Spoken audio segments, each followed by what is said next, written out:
The next speaker leads a team that is working to build a digital society of 10 million e-Estonians by 2025, sitting behind one of the largest institutions of the national support system by entrepreneurship in Estonia. Pleasure to welcome Kaspar, who is the e-Residency Program Director of Enterprise Estonia.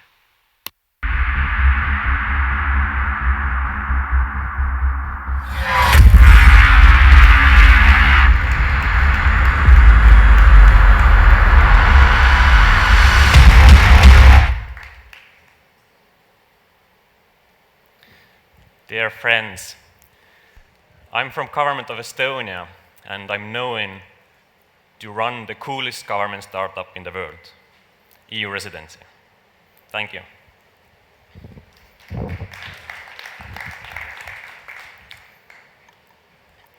I'll take it through the journey of e-Residency first.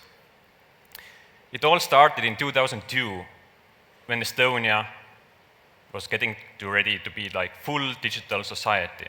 By 2002, every Estonian had digital ID, a name on internet. Just to give you some background, what it means that in Estonia, no one signs things on paper. If I'm voting on elections, last 3 times I haven't been in Estonia. I was traveling around using my ID card. If I fall ill, I call my doctor and I get e-prescription. If I want to declare taxes, it takes me 10 to 15 seconds using my digital identity card. And there are thousands and thousands of services, or the whole life of Estonians are fully digital. And it's been there for 15 years. What happened was that we thought that, hey, we have just 1 million residents in Estonia. Let's become 10 times bigger. Let's have 10 million e-Estonians by 2025. I started to run that program 1.5 years ago, and something amazing happened. First day I made a launch page of e-Residency. We got over 4,000 subscribers from 150 different countries, everybody wanting to become e-Estonian. For us it was quite unknown area. It was like startup in the first day on, because we didn't exactly know why everybody wants to become e-Estonian and what they could do with e-Estonian, and what Estonia as a country could benefit out of that. But we went on, we started to change the laws and regulations to actually make it happen. So we got government approval, this is our dear Prime Minister, government approval to actually form the team and have a budget and let's make it happen. Let's have a government startup. 1st of December 2014 we had first e-resident. Since then we have Japanese Prime Minister, we have Kai Kawasaki, we have 10,000 e-residents internationally, and that's fascinating. So who is e-resident? E-resident is the person who has Estonian digital identity. It comes with digital identity smart card. Once you have this smart card, you can enter to the digital world that Estonia has to offer. It's not physical residence, you can't travel with it, it's not visa, you can enter the digital world. If you want to become an e-resident, you apply online, you pay 100 euros, and you have this one face-to-face meeting with the Estonian government official, where you give fingerprints, you identify yourself with passport, and if this is you, you receive the card, which has smart ID card and has a private key in it. So every time you're now entering to any service using that card, we as a government verify that this is you who you claim to be. This is really you. And that's magic. And that's why all this magic happens.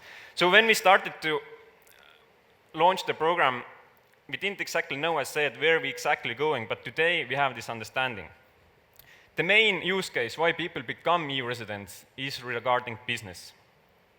There are mainly people outside the EU who don't have tools today to run business, don't have tools of, like, for example, payment providers. They cannot sell services on internet, don't have credit card forms, don't have bank accounts. And even if it's possible to establish and run the company, it's sometimes such a hassle that you don't do it.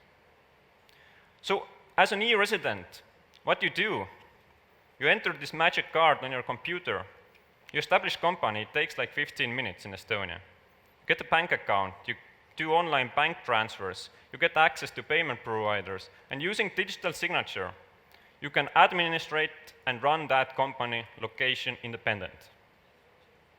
No need of traveling, no need to enter the EU, and that's done. And no need to hire any local directors. You are the manager of the company with zero administration cost, and that's powerful. We are not exactly there yet. We need to still change the banking law to open bank accounts online, and that law will be changed after 4 months so that e-residents can also open bank accounts online. As I said, we have full government support. We see what laws we need to change, and we make those changes happen. But why I was invited here also, just to give you a brief understanding of the use case. Aravind is from India. He established an Estonian company and sells now his services to internationally. And he pays to Estonian companies for bank accounts, for legal advice, tax advice. Hence, Estonian companies earn more money, hence they pay more taxes to Estonia. Aravind still pays in India. That makes the situation of win-win-win-win. Both governments win, Estonian employees win, companies win, and the entrepreneur wins. And this is the new business model of the world what we see today. The borders are less important.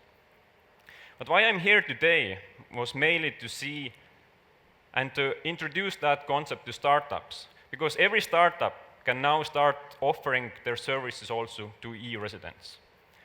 Estonian government's last year initiatives are going fully to API-based. As a government, we are never as good as developing new services as startups and private sector is. So we have authentication API, we have digital signing API. We even last week released company registration API. If you want to register a company, you can implement that on your own website. So if you can integrate those services, I'll give you some use cases why it's useful to you. If you're a fintech company, it may take years and years to offer your service to international everywhere, because you need to do KYC, you know your customer, I don't know, sometimes ask electricity bills, sometimes meet them personally, everything. Now you can just copy-paste the code of digital authentication and say that, hey, if you want to use our fintech service, become e-resident of Estonia. They will do all the KYC, they will do face-to-face check, background check, they give this card. And you can, using this card, enter to the service, and they offer you the service. So you don't need to anymore take state by state of integrations of your fintech services. You can just integrate e-residents and scale to international market. And that saves tens of years of development for startups. Another example, we are working with Nasdaq. Nasdaq enables totally new way of managing your company in a very near month's time. So they are integrating e-residency to enable online shareholder meetings and votings. So soon if you, in Estonia, you buy Nasdaq-listed companies, you become e-resident, you enter to Nasdaq website, and you can basically attend online shareholder meetings and vote, and according how many shares you have, that vote is considered. And why Nasdaq can do that? Coming back to the first stage again, this is first time government, the EU government verifies that this is you. As this is so strong verification, we don't need any more physical meetings, physical shareholder meetings or anything. Everything can be replaced now with digital channels. Third example, blockchain. Lots of buzz about blockchain, lots of challenges. One of the challenges is that you can do online contracts, you can protect your IP. But it's useless in the sense that if legislation doesn't apply to the same regulation there, then you can't do with that contract anything. Stamper is one of the services who now has integrated e-residency. Stamper enables you to protect your IP, your emails, your pictures, and do contracts on internet, on blockchain. With the e-residency integration, each of those contracts is verified in a court that these people were those who they claim to be, and all the contracts are legally binding. If you're a blockchain startup, consider how you can integrate e-residence on your service. Why we're doing that? We in Estonia believe that we don't need today's nation state as they are today. We don't need borders as they are today. If you have technology, if you have the infrastructure, it doesn't cost much to start offering that to everybody. We have the services, we have everything functioning already. And if there are millions, literally millions of people who today need those services, we just give them the same key to access them. And everybody wins, as we saw, win-win-win-win solution. Also, the trends show that in coming years there will be a lot of digital nomadism. A lot of people who don't need to stay in one country. A lot of people who have four startups. And in later they're driving with Uber and then renting their flat with Airbnb. You need entity. You need an entity to run those companies, to run it location independently, hassle-free. Estonia is the platform which tries to give you that identity and that platform to do that. So we started just 1.5 years ago. Then we opened 38 foreign embassies. And now we are going to open, after 1 year, many hundred new locations, so you can become e-resident everywhere once you apply online. Then we changed the banking law, and then we can actually start selling it. So far, we haven't put any euros into the marketing, any budget, so it's just word of mouth. This graph on the right hand shows how many companies have been established by e-residents already today. So there are 1,000 different companies by e-residents, and they have had to travel to Estonia once to do that. Imagine how that is going to change after it's truly location independent. So we have validated the problem, validated the solution at least, but what is missing? Missing is that just Estonian and the EU business environment, the bank account, is not enough for e-residents, for digital nomads. They need a new amount of services on internet. And we have the APIs for you to develop those services and become a member and a partner with the Estonian government to offer those to e-residents. We hope you'd like to join us and become also yourself an e-resident of Estonia. Thank you.